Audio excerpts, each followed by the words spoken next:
The signal. The central chamber of the observational nexus aboard the Galactic Collective's headquarters ship, Eternal Vigilance, had never been so crowded.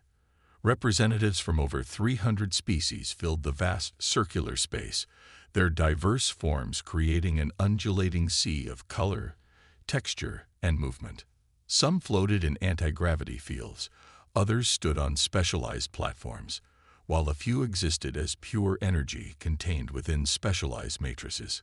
Grand Observer Talik, a Varaxian whose crystalline exoskeleton shimmered with mural activity, hovered at the center of the chamber. His 8 sensor stalks extended outward, scanning the assembled delegates. "The signal has been verified," Talik announced, his voice translated into 300 distinct languages simultaneously. After 743 cycles of observation, the primitive world designated Sol 3 has broken its silence. Murmurs rippled through the assembly.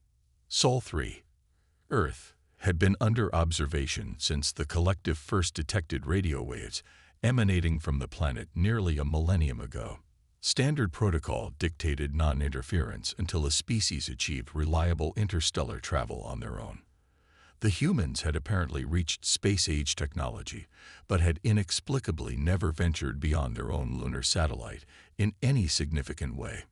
"Show us the signal," demanded Representative Ziv of the methane-breathing Caldosians, her vapor form swirling impatiently. Talik gestured with his primary manipulators, and the chamber darkened. Above them, a 3-dimensional representation of the signal appeared. It wasn't the crude radio or light-based communication most emerging species employed.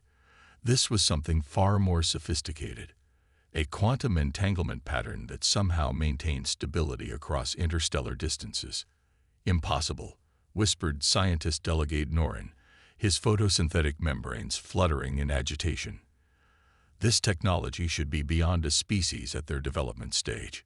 The signal appeared simultaneously at every collective observation post throughout the galaxy, Talik continued. "Not transmitted, received. As if it existed at all points in space at the same moment."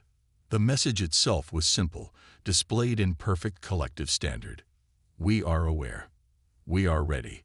We invite conversation." "How long have we been compromised?"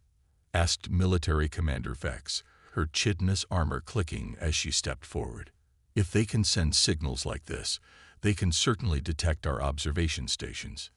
Talik's crystalline form dimmed slightly, a sign of distress among his kind. "Unknown. Our stealth systems should be undetectable to a civilization at their technological level. Clearly, our assessments have been flawed," noted Elder Moru, the ancient gas cloud entity who had served on the Collective Council for over 2,000 years.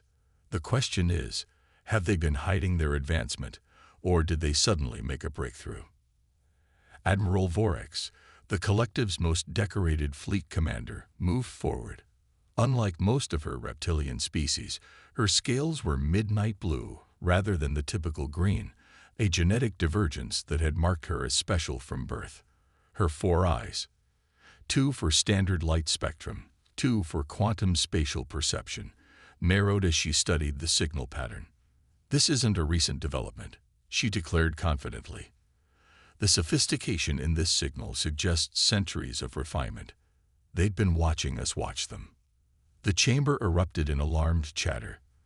The idea that a supposedly primitive species had not only detected the Collective's sophisticated observation network, but had allowed the surveillance to continue while they developed in secret was unprecedented.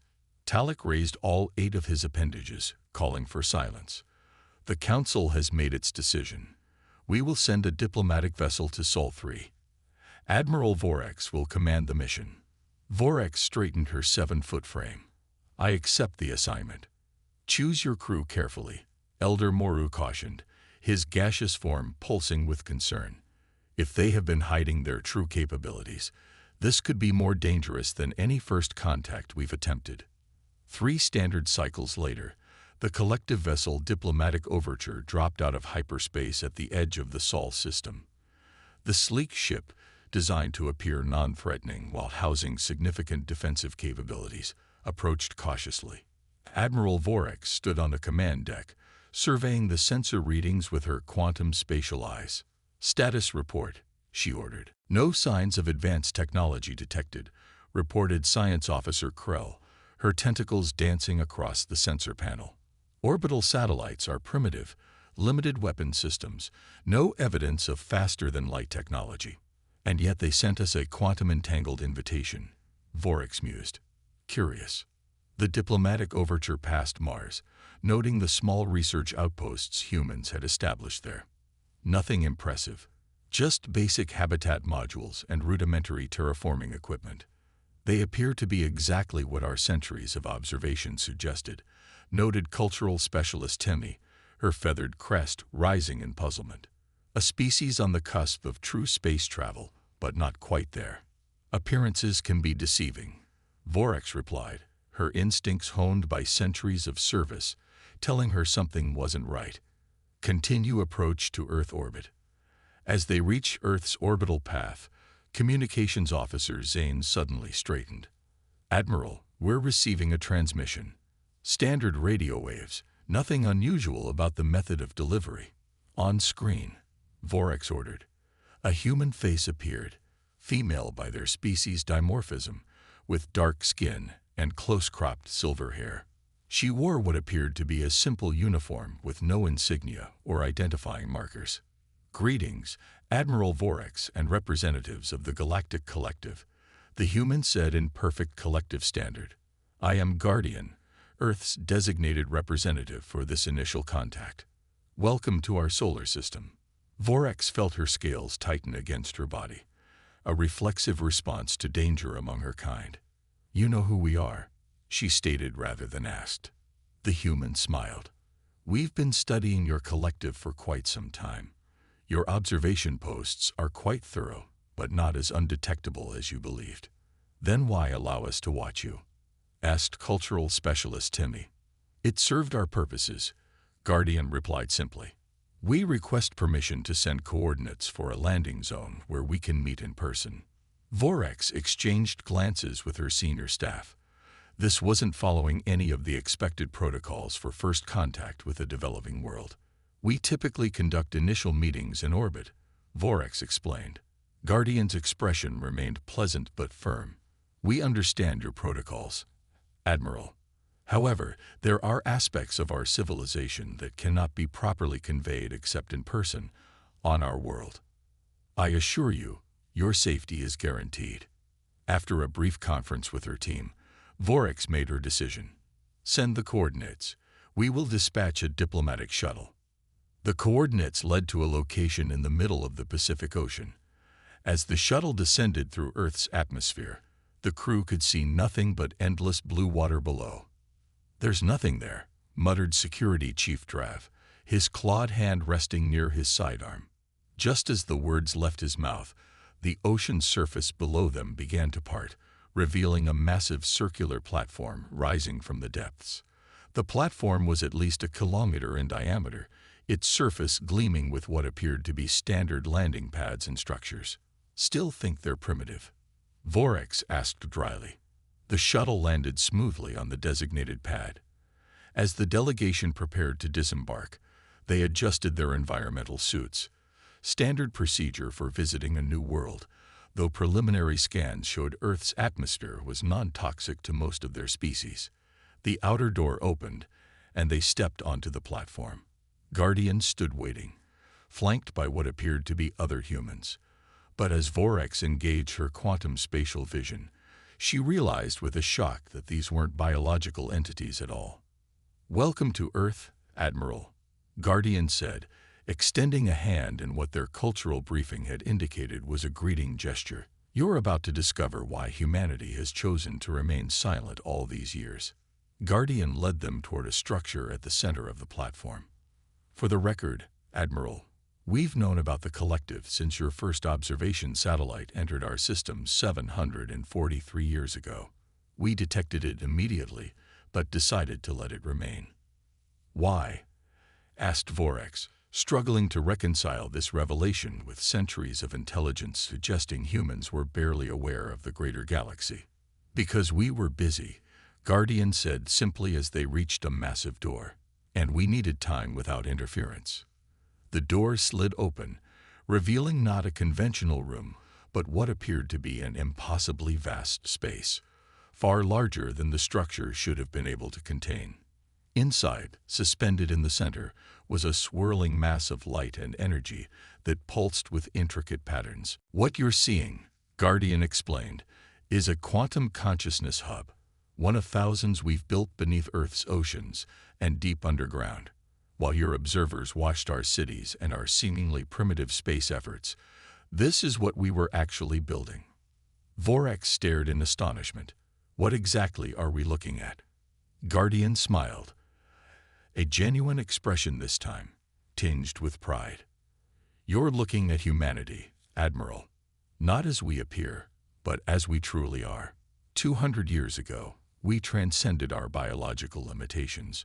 What you thought was human civilization on the surface, merely a sanctuary for those who chose to remain in physical form, and a convenient facade to present to watchers like yourselves.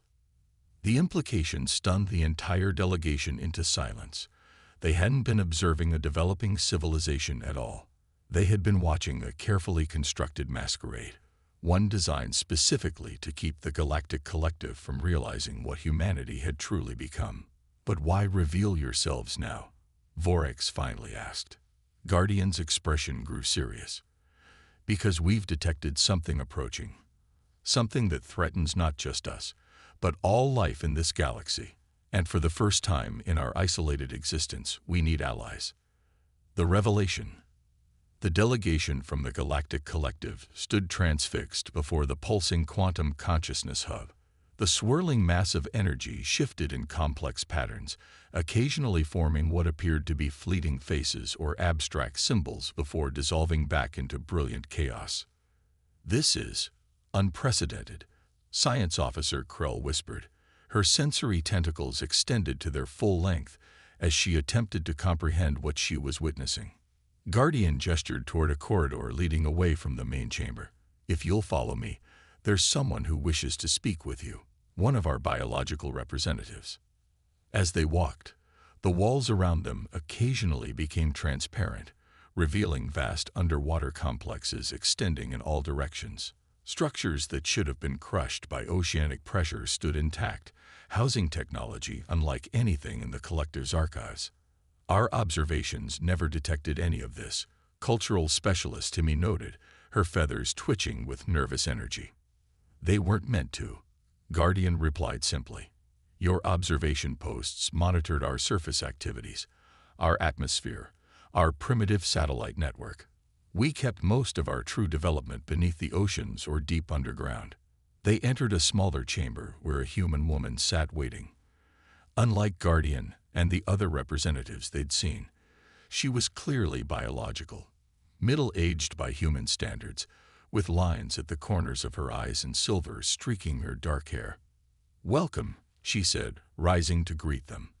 I'm Dr. Elena Shaw, Director of Interspecies Relations. I'm one of the roughly 5% of humanity that chose to remain in biological form. Admiral Vorex stepped forward.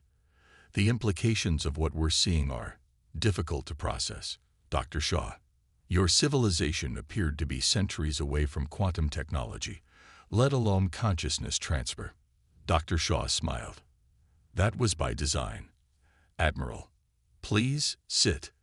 The explanation is complex. The room accommodated itself to the various physiologies of the delegation, forming appropriate seating for each species.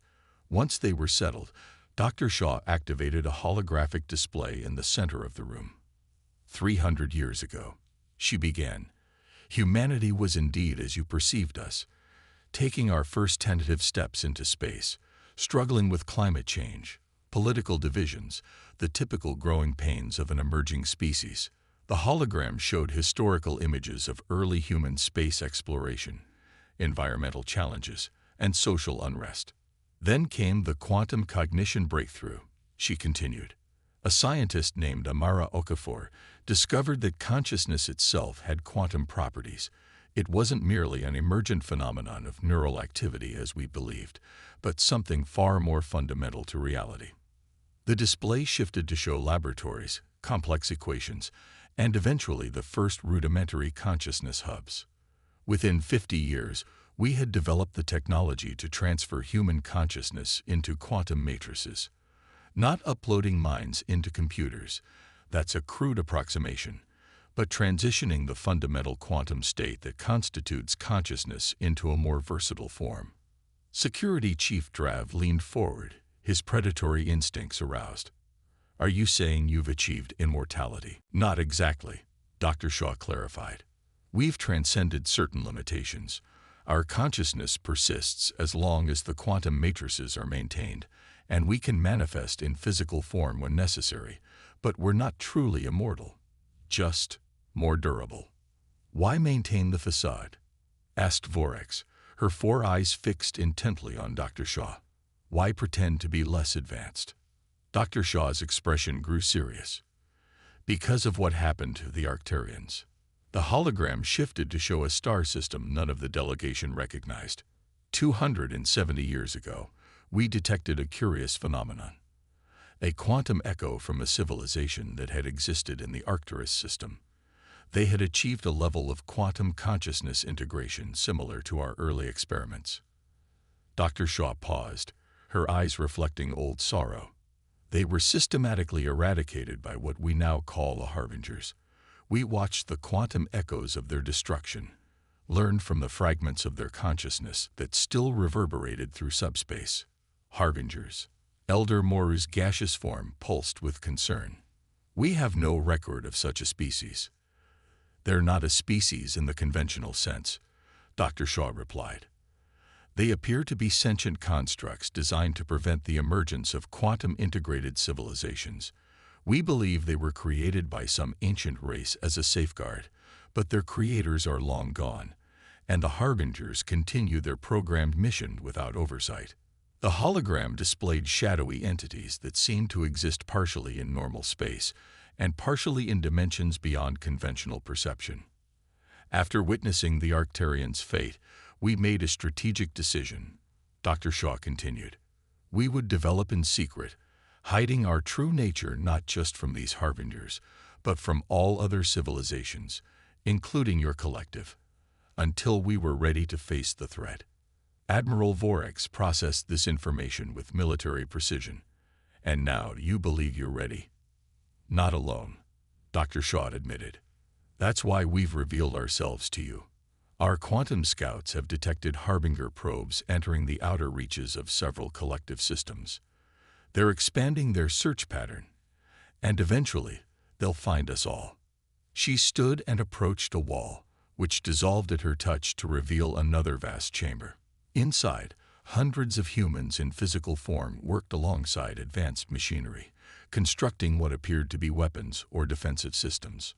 "For centuries, we've been preparing," Dr. Shaw explained, "developing technologies to combat entities that exist partially outside conventional reality. But the Harbingers are ancient and adaptive.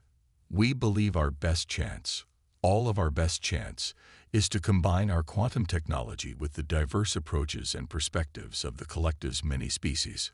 Science Officer Krell had been unusually quiet, her tentacles moving in patterns that indicated deep analysis. Now she spoke, her voice carrying the weight of realization. "The quantum communication method you used to contact us, it wasn't just to demonstrate your advancement. You were testing whether the Harbingers would detect it." Dr. Shaw nodded appreciatively. "Precisely. We've developed methods of quantum communication that should be undetectable to them, but we needed to test it in real-world conditions. Your arrival here without Harbinger interference suggests we succeeded." Guardian, who had remained silent during Dr. Shaw's explanation, stepped forward. "What we're proposing is an alliance, one that remains secret from the wider collective for now. A joint research initiative to combine our quantum technology with your diverse scientific approaches." Admiral Vorex's scales shifted color slightly as she considered the implications. "You're asking us to keep your existence secret from our own government?" "Initially, yes," Dr. Shaw confirmed, "until we can ensure secure communication methods for the entire collective. The more species that become aware of quantum consciousness integration, the greater the risk of attracting the harbingers before we're ready. Cultural specialist Timmy's feathers lay flat against her head, a sign of distress. This goes against every protocol we have for first contact scenarios. Protocols exist for typical scenarios. Vorex replied thoughtfully. This is anything but typical. She turned to Dr. Shaw. How can we verify your claims about these harbingers? We only have your word that they exist. Instead of answering directly, Dr. Shaw nodded to Guardian, who approached the central holographic projector. The image shifted to what appeared to be a star system in the midst of catastrophic collapse. This was recorded by our quantum probes 17 years ago, Guardian explained. The Midaris system, approximately 12 light-years beyond collective space. The delegation watched as strange, angular constructs appeared near the system's outer planets. Within moments, distortions rippled through the planets themselves, as if the very fabric of reality was being unwoven. Where the distortions passed, matter simply ceased to exist, not destroyed, but erased from the dimensional framework. The Midarians had just achieved their first successful consciousness transfer experiments, Dr. Shaw said quietly. Within 3 days, their entire civilization was gone. Not just killed, removed from existence, as if they had never been. Silence fell over the chamber as the implications sank in. Finally, Admiral Vorex spoke. If what you've shown us is true, then the threat is real, not just to Earth or the collective, but to all sentient life. It is, Dr. Shaw confirmed. And there's one more thing you should know. Our quantum scouts have detected increased harbinger activity in the past cycle. Their search pattern has become more aggressive, more targeted. We believe they've begun to sense something, perhaps the growing quantum potential of several collective species who are approaching the threshold of consciousness integration. Vorex exchanged glances with her team, seeing the same conclusion reflected in their expressions. If this human testimony was accurate, they were facing an existential threat unlike anything in recorded history. What exactly are you proposing? She asked. Dr. Shaw gestured, and the holographic display shifted to show complex schematics, defensive systems, detection networks, and communication protocols. A joint task force, small at first, your team, and a select group of our quantum specialists, will establish secure facilities within unclaimed systems, combining our technologies to develop effective countermeasures against the harbingers. Guardian added, we've prepared detailed briefings on everything we know about the harbingers, their methods, weaknesses, and predicted movement patterns. With your diverse scientific perspectives, we may identify solutions that have eluded us.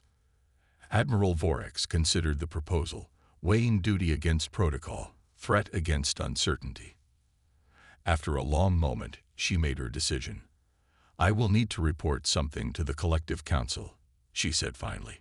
But perhaps not everything. Not yet. Dr. Shaw nodded in understanding. We suggest reporting that Earth has indeed achieved space travel capabilities slightly beyond what was observed, and that we're interested in cultural exchange and limited technological cooperation. It's close enough to the truth to satisfy protocols without revealing our quantum nature. And meanwhile, we establish this joint task force, Vorex concluded. Yes, Guardian confirmed. Operating beyond both Earth and collective space, preparing for what's coming. As the delegation prepared to return to their shuttle, Dr. Shaw approached Admiral Vorex privately. There's something you should know, Admiral, she said quietly. Humanity could have remained hidden indefinitely. Our quantum nature makes us virtually undetectable when we choose to be. Then why reveal yourselves at all? Vorex asked. Why not simply evacuate Earth and disappear into the cosmos? Dr. Shaw's expression was solemn. Because we've seen the pattern. The harbingers aren't just eliminating quantum-conscious species, they're systematically working their way through all sentient life, even species far from achieving consciousness transfer. If they're not stopped, eventually, no one will remain. She placed a hand on the Admiral's arm. a surprisingly intimate gesture that conveyed genuine concern. We chose to stand and fight rather than hide because we believe in something greater than our own survival. We believe in the potential of all conscious beings to transcend their limitations, to grow into something wonderful. The Harbingers seek to prevent that transcendence. We seek to protect it, not just for ourselves, but for all who might someday achieve it. Admiral Vorex felt the weight of the moment, the pivot point between continuation and extinction, between isolation and alliance. "Then we stand together," she said simply. As the shuttle ascended toward the diplomatic overture waiting in orbit, the delegation watched the massive platform sink back beneath the ocean's surface, leaving no trace of its existence. The seemingly primitive Earth remained below, its true nature now known to only a select few. In the vastness beyond the galaxy's edge, something ancient stirred, sensing the first whispers of a new quantum consciousness awakening. The hunt would continue as it had for millions of years, but this time, perhaps, the prey was becoming the predator.